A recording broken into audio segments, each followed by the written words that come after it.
The lights dim, a lone figure steps onto the stage, and in that moment, the world holds its breath. Every note from their voice cuts through the air like lightning, raw, powerful, unforgettable.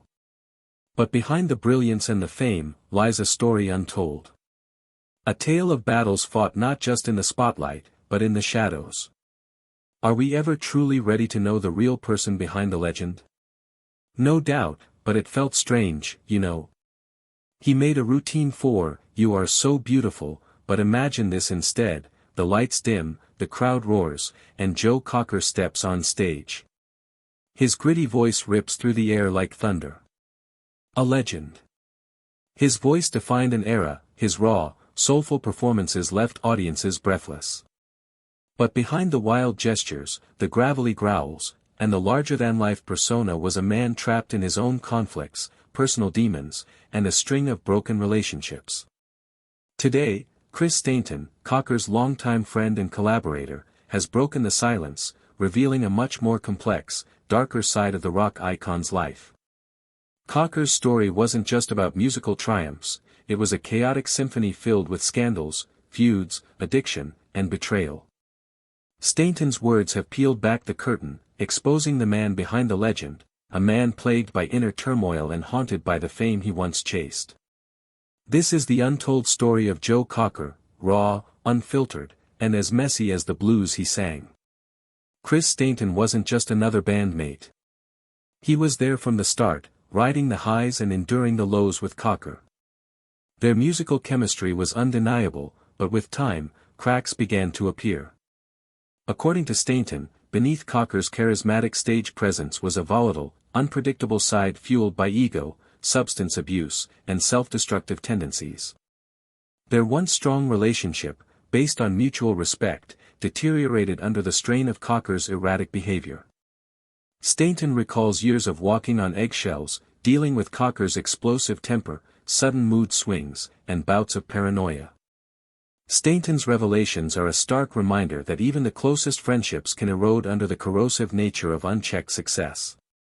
Long before the public noticed the cracks, Cocker was already spiraling. His struggles with alcohol and drugs were not just tabloid fodder, they were the grim reality of his daily existence. Picture this: a man who could command a crowd of thousands but couldn't command his own life.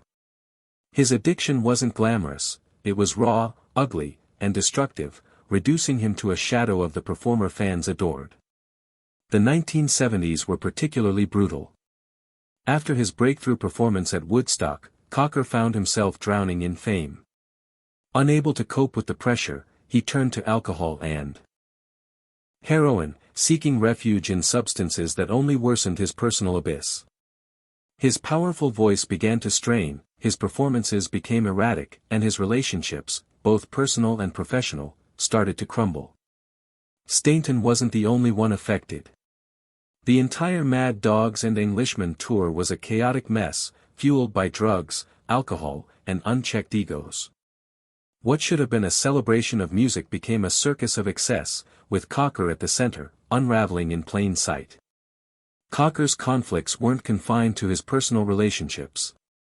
His career was marked by explosive feuds with managers, record labels, and fellow musicians. One of the most notorious was his feud with Leon Russell, the mastermind behind the Mad Dogs and Englishmen tour. While their collaboration produced legendary music, their personal relationship was far from harmonious.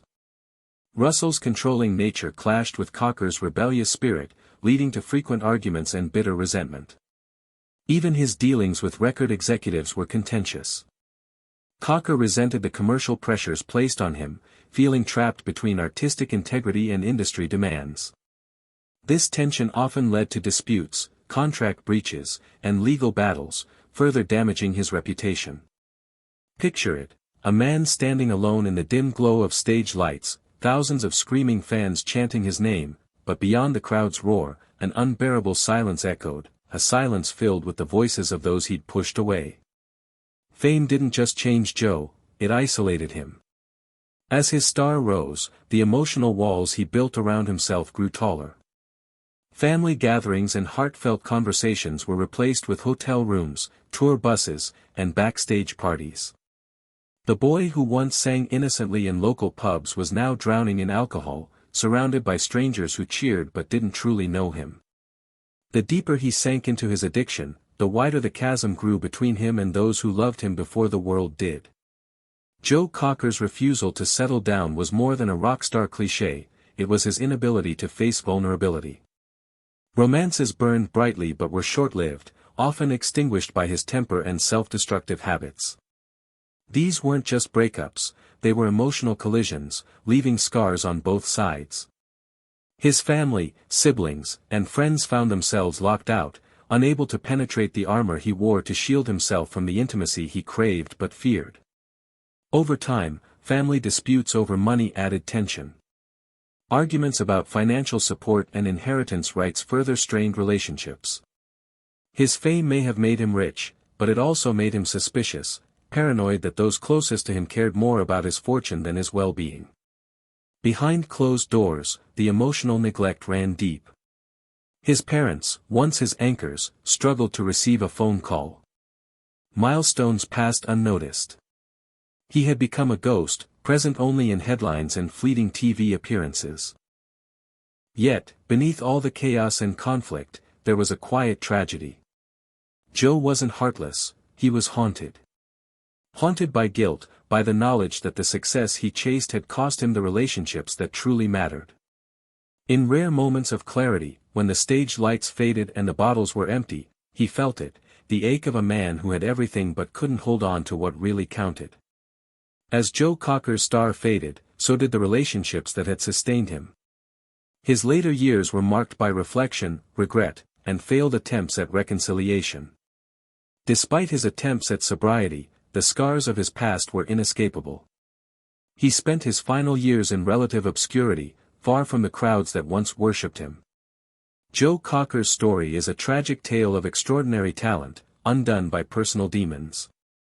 His voice, once a symbol of raw emotion, now echoes with the pain of a life marred by conflict, addiction, and broken friendships. Stainton's revelations remind fans of the fragility behind the legend. Though his story is one of downfall, it's also a testament to the haunting beauty that often accompanies brilliance.